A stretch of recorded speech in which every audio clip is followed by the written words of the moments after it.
आज से तकरीबन 4500 साल पहले खुफू नाम के एक इजिप्शियन फेरो ने इजिप्ट में दुनिया का एक ऐसा अजूबा बनवाया था जो आज के दिन तक लोगों को हैरान करके रख देता है। The great pyramid of Giza करीब 13 एकड़ की बेस पर फैला और 481 फीट ऊंचा। ये इंसानों के द्वारा बनाया गया सबसे बड़ा मॉन्यूमेंट था और वो भी पूरे 4000 सालों तक। दोस्तों, दुनिया में ऐसी कई जगहें मौजूद हैं जो अपने आप में अनगिनत रहस्यों को समेटे हुए हैं और इन्हीं जगहों में से एक है इजिप्ट और वहाँ के पिरामिड्स। दुनिया के नक्शे पर इजिप्ट एक ऐसी जगह है जो बेशुमार मिस्ट्री से भरा पड़ा है, जिनके बारे में सही जानकारी किसी को भी नहीं है। और शायद यही वजह है कि आज तक इजिप्टोलॉजिस्ट इन मिस्ट्रीज को जानने की कोशिश कर रहे हैं। यहाँ की सबसे रहस्यमयी कलाकृति है the great pyramid of Giza. Egypt के पिरामिड्स को लेकर हमेशा से एक सवाल उठता आया है कि ये पिरामिड कैसे बनाए गए थे और इन्हें बनाने का असल मकसद क्या था। इतिहास में अगर हम पीछे जाएं तो सालों की रिसर्च के बाद ये अनुमान लगाया जाता है कि the great pyramid of Giza को साल 2560 BCE में फेरो खुफू के द्वारा बनाया गया था और इस पिरामिड को लोकली अखेत खुफू के नाम से भी जाना जाता है। एक एस्टिमेट के मुताबिक मिस्र यानी इजिप्ट में अलग अलग शेप्स और साइजेस के टोटल 118 पिरामिड्स मौजूद हैं, जो पिछले हजारों सालों से सैकड़ों अर्थक्वेक्स, चलती हुई गर्मी, तेज तूफान, मूसलाधार बारिश और वेदरिंग चेंजेस को बर्दाश्त करके आज भी अपनी जगह पर ऐसे ही शान से खड़े हुए हैं। इन सब में सबसे ऊंचा और बड़ा pyramid the great pyramid of Giza कहलाता है और इस पिरामिड को 23 लाख लाइमस्टोन पत्थरों की मदद से बनाया गया था। द ग्रेट पिरामिड में इस्तेमाल किए गए एक एक पत्थर का वजन 2.5 टन से लेकर 50 टन जितना भारी है। इतने भारी भरकम पत्थरों की मदद से बने इस पिरामिड के टोटल वजन का अगर अंदाजा लगाया जाए तो इसका वजन 60 लाख टन है, जो दुनिया की सबसे ऊंची बिल्डिंग 12 बुर्ज खलीफा के वजन के बराबर बनता है। इसकी बेस लगभग 13 एकड़ पर फैली हुई है और इसकी हाइट 481 फीट तक। अब सवाल ये आता है कि पिरामिड्स आखिर बनाए ही क्यों गए थे? इन्हें बनाने के पीछे ऐसी क्या वजह थी कि उस जमाने में जब लोगों के पास कोई क्रेन्स, बुलडोजर्स या बड़ी टेक्नोलॉजी नहीं थी, इसके बावजूद भी एंशिएंट सिविलाइजेशन ने एक ऐसा मॉन्यूमेंट बनाकर खड़ा कर दिया जो अपनी कलाकृति से आज भी दुनिया को हैरान करके रख देता है। साइंटिस्ट और इजिप्टोलॉजिस्ट की सालों की रिसर्च के बाद हमें ये पता चलता है कि पिरामिड्स को एक मकबरे के तौर पे बनाया गया था और ये एंशिएंट इजिप्शियन फेरोज के टूम्स हुआ करते थे। इजिप्शियंस का मानना था कि जब इंसान मर जाता है तो मरने के बाद भी उसकी जिंदगी खत्म नहीं होती, बल्कि वो ऊपर आसमान में जाकर एक सितारा बन जाता है। ये ऐसा मानते थे कि जिन लोगों ने अच्छा किया है वो मरने के बाद भी हमेशा के लिए जिंदा रहते हैं और पीछे रह गए अपने साथियों, अपनी फैमिली और अपनी धरती का साथ नहीं छोड़ते। इसीलिए इन फेरोज को किंग से बढ़कर खुदा का दर्जा दिया जाता था और इनके मरने के बाद इनकी बॉडीज को ममीफाई करके पिरामिड्स में ही दफना दिया जाता था। पर यहाँ हैरान कर देने वाली बात तो ये है कि आज तक आर्कियोलॉजिस्ट को पिरामिड्स में से किसी एक भी फेरो की मम्मी नहीं मिली।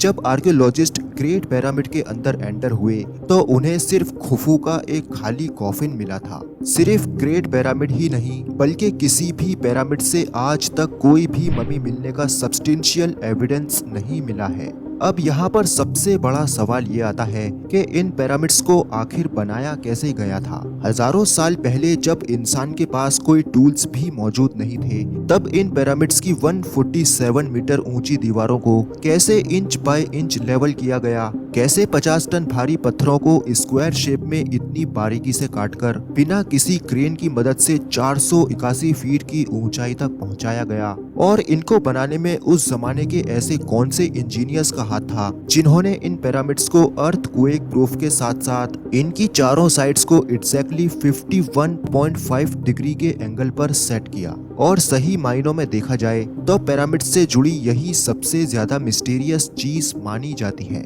इजिप्ट की कड़कती गर्मी और रेगिस्तान के बीचों बीच इतने बड़े और विशाल पिरामिड्स को बनाना एक ऐसा मिशन था जिसमें इन मजदूरों को एक के बाद एक बड़ी दिक्कतों का सामना करना पड़ा।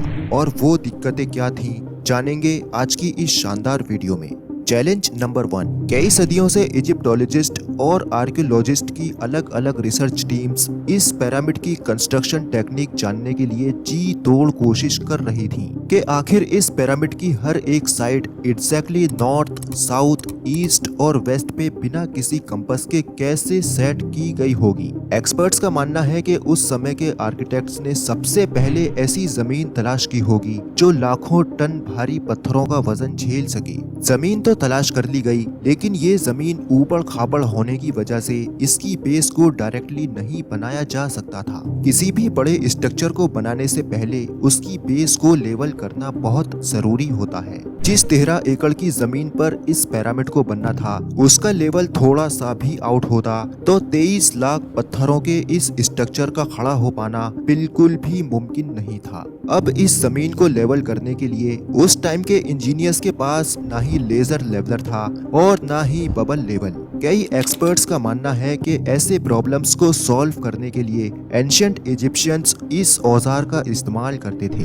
ये एक सिंपल सा टूल है जिसे सिर्फ जमीन पर खड़ा करके पकड़े रखना होता है। अगर बीच का पॉइंटर जमीन से टच हो गया और इसकी रस्सी ठीक सेंटर पे आ रही होगी तो इसका मतलब है कि जमीन परफेक्टली लेवल्ड है, और अगर ये पॉइंटर लाइन के लेफ्ट या राइट की ओर शिफ्ट कर गया तो इसका मतलब है कि जमीन ऊबड़ खाबड़ है। इसी औजार का इस्तेमाल करके इजिप्शियंस जमीन को लेवल्ड किया करते थे, और शायद यही वजह है कि पिरामिड की बेस का लेवल 0.75 इंच जितना एक्यूरेट है।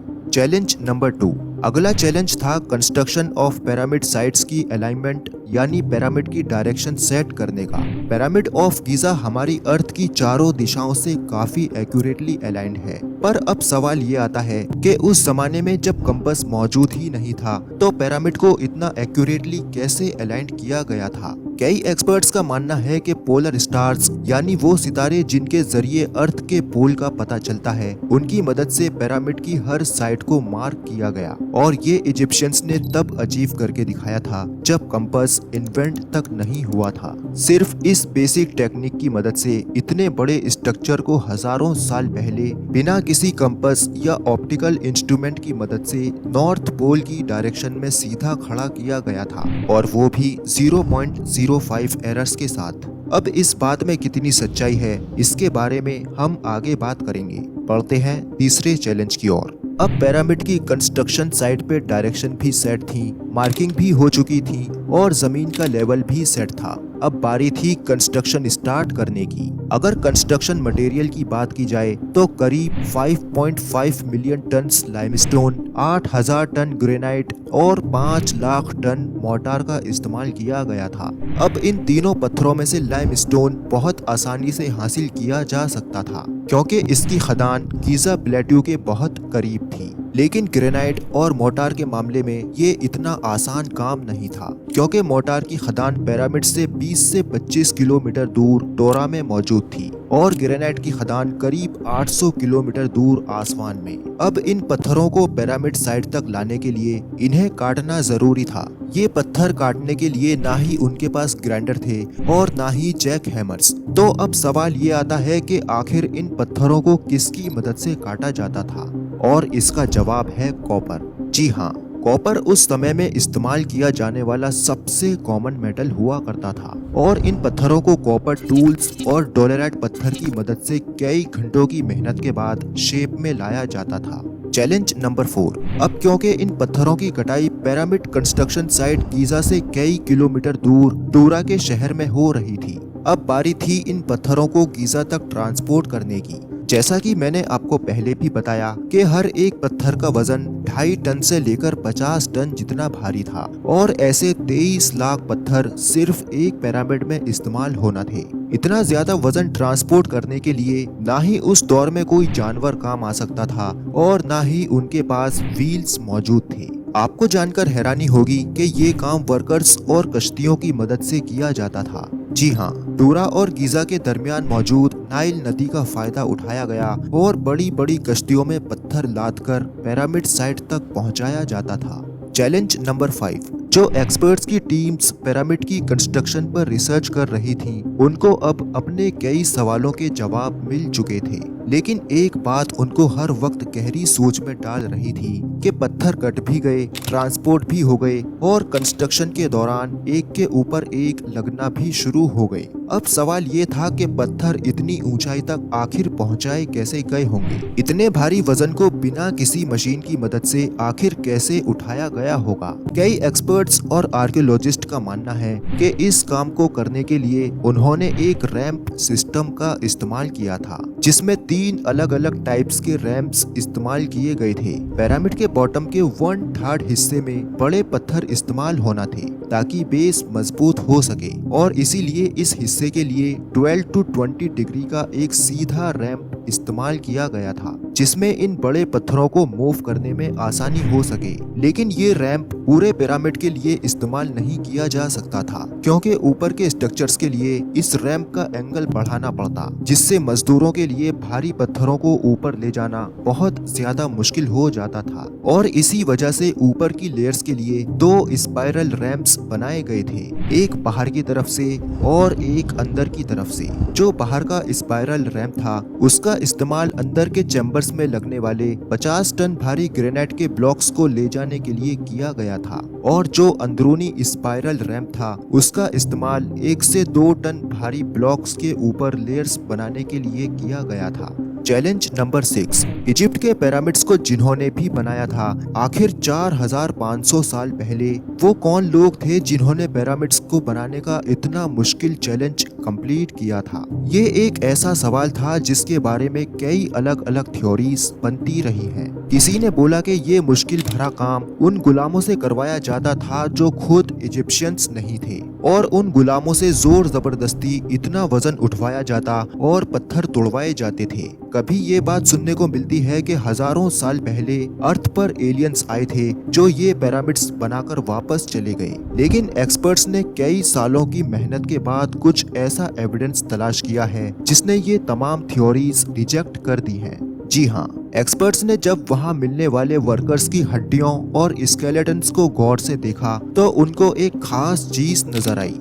कुछ मजदूरों की हड्डियों पर जोड़ भी लगे थे और कुछ की सर्जरीज भी हो चुकी थी। रिसर्चर्स का मानना है कि जिन लोगों ने पिरामिड्स बनाए थे वो किसी भी सूरत में स्लेव्स नहीं हो सकते, क्योंकि पिरामिड्स की कंस्ट्रक्शन के दौरान उनकी मेडिकल ट्रीटमेंट भी होती रही है। सिर्फ इतना ही नहीं, इन वर्कर्स से जबरदस्ती पत्थर तोड़वाने और इन्हें मारने पीटने की बजाय इनका पूरा ख्याल भी रखा जाता था और इन्हें अच्छा खाने को भी दिया जाता था। अब सवाल ये आता है कि आखिर कितने मजदूरों ने मिलकर इस पिरामिड को बनाया होगा। एक्सपर्ट्स का मानना है कि इतने बड़े स्ट्रक्चर को खड़ा करने के लिए एक ही वक्त में काफी ज्यादा मजदूर लगे होंगे, लेकिन आखिर कितने?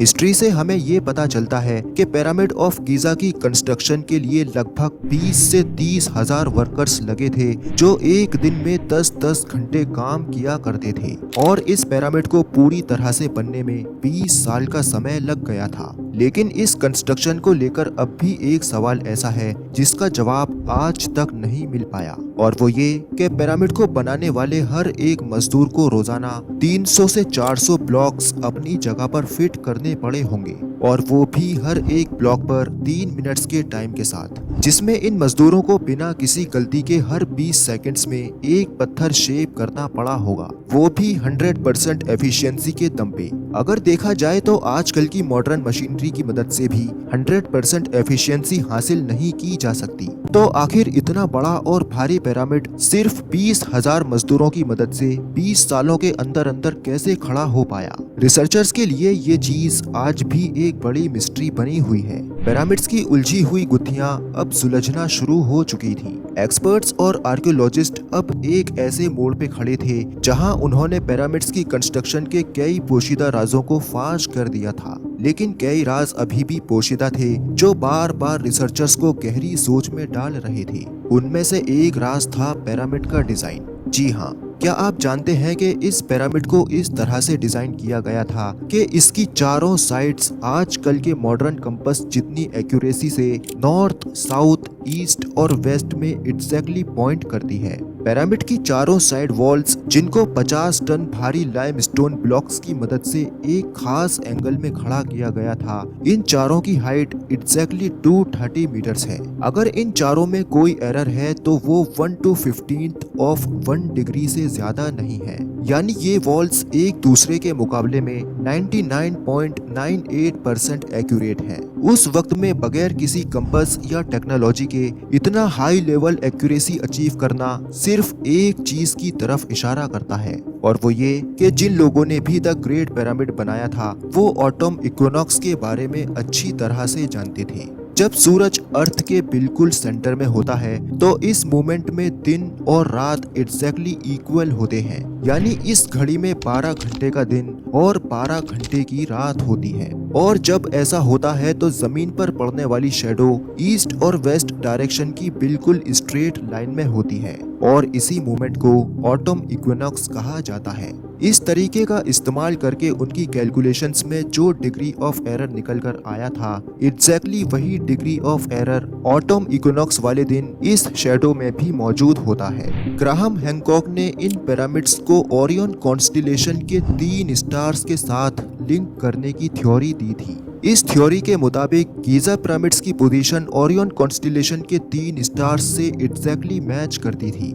इनका कहना था कि एंशिएंट इजिप्शियंस एस्ट्रोनॉमी के बारे में अच्छी तरह से जानते थे, लेकिन जब एस्ट्रोनॉमर्स ने इस थ्योरी को टेस्ट आउट किया तो पता चला कि ओरियन कॉन्स्टिलेशन के स्टार्स पिरामिड्स की पोजीशन से बिल्कुल भी मैच नहीं करते हैं। ऐसा माना जाता है कि हजारों सालों के दौरान ये कॉन्स्टिलेशन गीजा पिरामिड्स की पोजीशन से दूर हो चुका है, और आज के समय में इन स्टार्स की पोजीशन वैसी नहीं है जैसी हजारों साल पहले थी। इजिप्ट के पिरामिड्स हमारी सोच से भी कहीं ज्यादा कॉम्प्लिकेटेड है, और शायद यही वजह है कि इन पिरामिड्स से जुड़ी मिस्ट्रीज सॉल्व करने के लिए आज भी अजीब और गरीब थ्योरीज बनती रहती हैं। कुछ लोग ऐसा मानते हैं कि शायद इन पिरामिड्स को एंशिएंट इजिप्शियंस ने नहीं बल्कि किसी ऐसी सिविलाइजेशन ने बनाया था जो पास्ट में काफी एडवांस्ड थी। तो कुछ लोग कहते हैं कि इन पिरामिड्स को एलियंस ने बनाया था क्योंकि ये इंसानों के बस की बात ही नहीं थी। अब इन बातों में कितनी सच्चाई है, जैसे जैसे आगे आने वाले हिस्टोरियंस और आर्कियोलॉजिस्ट इस चीज को लेकर रिसर्च करेंगे, वैसे वैसे